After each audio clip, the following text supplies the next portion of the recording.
Je m'appelle Dylan, j'ai 23 ans, je suis de Belgique et je suis ici en programme d'échange au sein de l'université Engeleu pour apprendre la traduction-interprétation du russe. C'est une question qu'on me pose souvent, mais concrètement j'ai choisi ça parce que j'aimais bien et la demande de travail est très forte dans ce domaine par rapport aux autres langues comme l'espagnol ou l'anglais que je n'ai pas choisi. Donc je fais allemand-russe.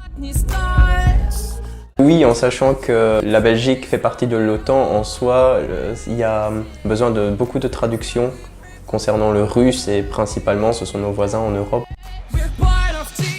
La première fois que je suis venu ici en Russie, la première réaction de tout le monde c'était « Mais fais attention à toi, c'est dangereux la Russie, là-bas la loi, tu vas finir en prison, c'est violent ». Et au final, je trouve que c'est plutôt plaisant d'être en Russie, on est très bien ici. Ce qui m'a le plus surpris en Russie, c'est la disponibilité des transports principalement, parce que chez nous on n'en a pas énormément, ou alors c'est vraiment dans la capitale, donc à Bruxelles. Et donc nous on est plus obligés d'acheter une voiture plutôt que de prendre les transports en commun, donc c'est un grand plus. Et ce qui m'a surpris, c'est aussi les horaires de travail. Vous commencez votre journée à 7 h, vous finissez à 22 h, ce qui est énorme. Bon, la plupart du temps, c'est 9 h, 10 h, jusqu'à peut-être 17 ou 18 h. Et après, tout est fermé. Les jours fériés, c'est la même chose, tout est fermé. Et juste les disponibilités minimum pour assurer. Les plus grandes surprises, c'était surtout au niveau, ici à Nijni, oui, au niveau du paysage surtout, principalement. C'est, en sachant que la Belgique est un petit pays, c'est vraiment impressionnant quand on est ici devant, qu'on regarde la Volga et on n'a pas les mots pour décrire ça tellement c'est impressionnant.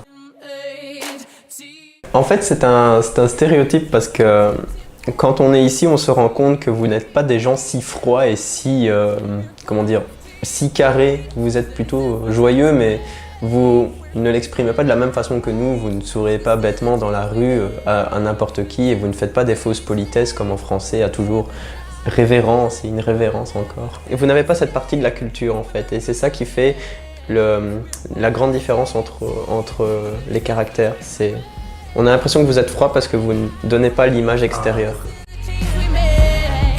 J'avais le stéréotype que vous buviez beaucoup de vodka. Parce que c'est l'image qu'on véhicule, la vodka, Vladimir Poutine, les chars dans les rues, c'est vraiment l'image qu'on a principalement de la Russie. Mais non, finalement vous buvez moins que nous, c'est ça qui m'a un peu choqué, mais vous buvez beaucoup moins que les Belges. On est beaucoup moins sérieux que les Français. Ah, c'est vrai ? On se prend moins au sérieux, on est plus joyeux, on fait beaucoup la fête. C'est un pays qui vit beaucoup, la Belgique. Ce qui manque en Russie, c'est l'art de bien faire les frites et le chocolat. Vous n'avez absolument rien comme ça ici. Vos petits gâteaux, c'est des... Comment ça s'appelle encore? Ce sont des prяники, c'est ça? Les petits gâteaux avec de la confiture à l'intérieur. Ça, c'était vraiment très bon. Et d'ailleurs, j'en ai acheté encore un paquet ici. J'adore ça. Ouais, l'ambiance, c'est pas du tout la même chose entre Moscou-Saint-Pétersbourg et Nijni-Kaliningrad, c'est vraiment pas du tout la même chose. Je préfère vraiment être ici ou à Kaliningrad plutôt qu'à Moscou-Saint-Pétersbourg dans le sens que j'ai l'impression d'être en Europe en fait.